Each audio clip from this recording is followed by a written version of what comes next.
Our electricity went up at 5:30 in the morning. I've never seen it like that before. No, it's as deep as I've seen it. California is cleaning up from a powerful Christmas Eve storm and preparing for more wet weather. Here's a live look at conditions across the state. Mountain regions have already seen several inches of snow. In other parts, flooding due to heavy rain. The storm knocked over trees and flooded major roadways. More than 7 million people across Southern California were at a high risk for flooding. CNN meteorologist Allison Chinchar has a preview of what's still to come. More than half a foot of rain has already fallen across portions of California, and these numbers are expected to go up over the next 24 hours as more rain is expected to come into these areas. We have an excessive rainfall risk for the remainder of today as well as portions of Friday across southern and central California in anticipation of the extra rain that is coming in. Now, that first wave already began earlier this morning. That will continue through the afternoon and early evening hours. But then we have our next round. That's set to come in maybe around 7 to 9 p.m. local time tonight across portions of northern and central California. But that system begins to slide southward, so that by the time we really get into much of the latter half of the day Friday, the focus for rain will be over southern California.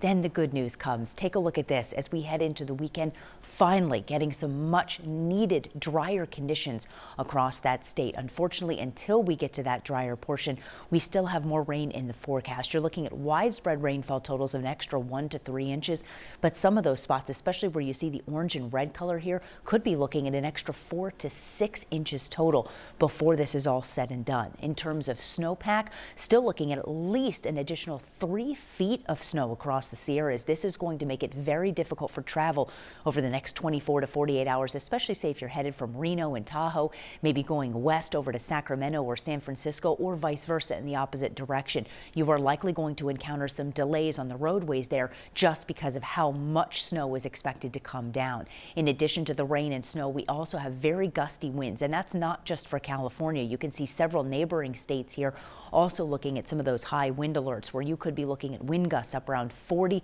50, even as much as 60 miles per hour as we head through the next couple of days. So that's also going to cause some travel concerns, mainly in the airways. So keep in mind you may end up having some airline delays in some of these major cities.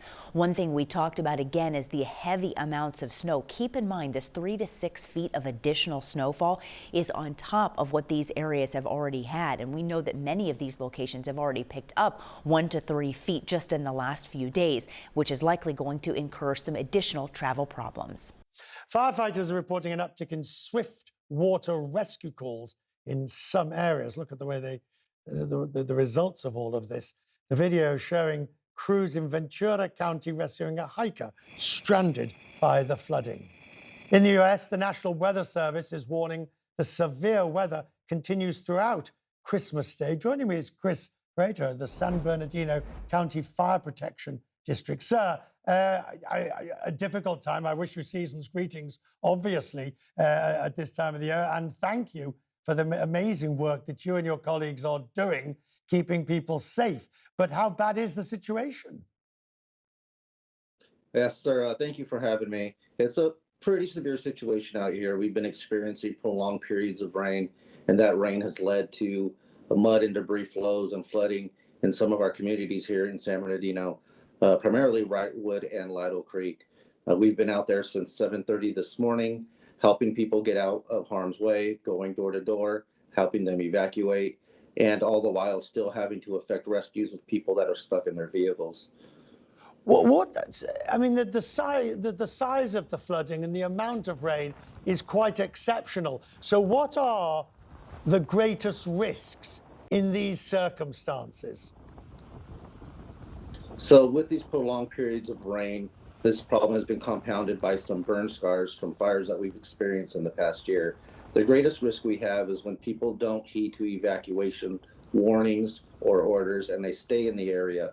But all this does is really, it makes them more prone to danger because these rain, flooding situations, mudslides, they come with no warning at all. And so the sooner we can get people to evacuate, the better off we are to help them make them safe. Which is more of a threat? Is it the mudslides? Is it just the sheer volume of water? I know, obviously, if power lines come down, then that creates a truly additional problem of electrocution. Yeah, when we have these storms, they pose a bunch of different problems. You have the volume of water, which by itself, anything up to 6 to 12 inches of water is enough to sweep your vehicle off a roadway.